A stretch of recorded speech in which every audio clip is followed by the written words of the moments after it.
Hi, ముందుగా అందరికీ స్వాతంత్ర దినోత్సవ శుభాకాంక్షలు. 79 ఏళ్లుగా జరుపుకుంటున్న ఈ స్వాతంత్రం ఇవాళ చాలా టిపికల్ టాపిక్ అయిపోయింది. ఊహ తెలియనప్పటి నుండే దేశభక్తిని అలవాటు చేసుకుంటూ వచ్చాం.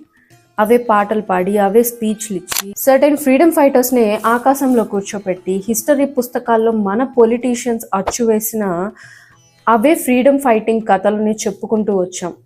కానీ నిజానికి మనకి ఫ్రీడమ్ వచ్చిందా, లేక బ్రిటిష్ వాళ్ళు వదిలి వెళ్ళినా ఆర్ వాళ్ళు ఇంపోజ్ చేసిన మైండ్ సెట్టే ఇంకా రన్ అవుతుందా?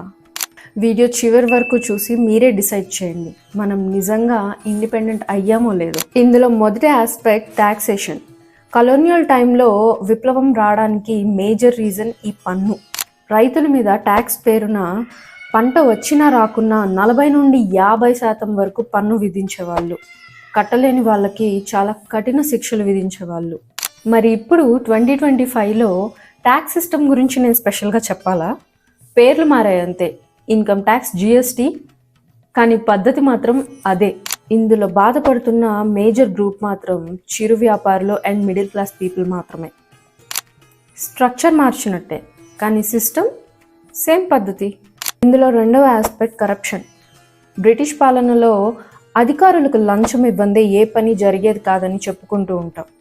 ఇప్పుడు ఈ డెమోక్రటిక్ కంట్రీలో ట్రాఫిక్ ఇన్స్పెక్టర్ నుంచి ఫైర్ క్లియరెన్స్ వరకు 70% అధికారులు అందరూ టేబుల్ కింద చేతులు చాపేవాళ్లే.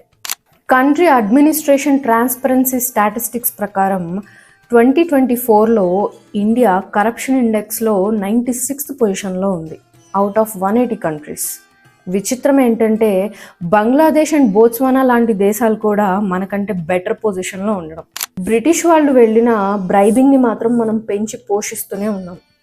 ఇవాళ దేశవ్యాప్తంగా ప్రొటెస్ట్ జరుగుతున్న డాగ్స్ రిటైనింగ్ ఇష్యూలో కూడా మేజర్ ప్రాబ్లం ఈ కరప్షనే అయింది.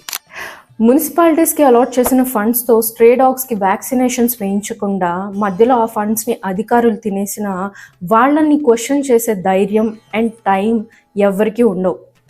మన క్యాస్ట్, మన రిలీజియన్ అని ఓటు వేసి వాళ్ళని గెలిపించుకొని చివరికి సఫర్ అవుతుంది మాత్రం మనమే. ఇక నెక్స్ట్ ఆస్పెక్ట్ క్యాస్ట్ సిస్టమ్. మనకి ఆల్రెడీ ఉన్న ఈ క్యాస్ట్ సిస్టమ్ని అడ్వాంటేజ్ తీసుకొని వాళ్ళ సొంత ప్రయోజనాలకి ఉపయోగించుకున్నారు. దీని మెయిన్ ఎజెండా అప్రెషన్.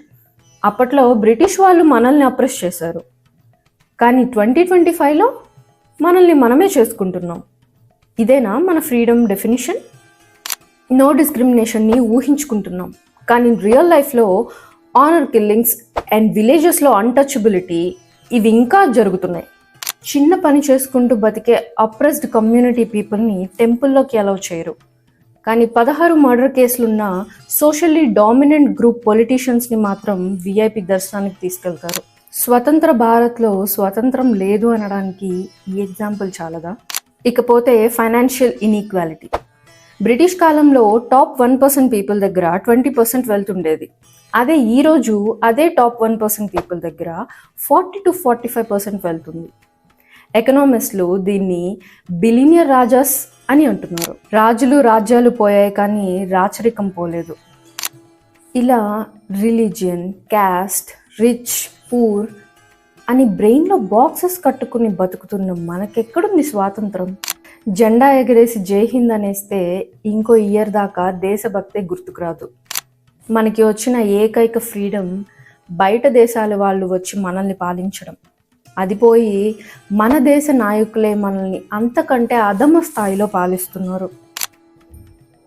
ఫేవరెటిజం లేకుండా ఓట్ వేసి గెలిపించుకొని ఆ గెలిచిన వ్యక్తి పొలిటీషియన్లా కాకుండా లీడర్లా బిహేవ్ చేసిన రోజే మన independence day happy independence day అవుతుంది.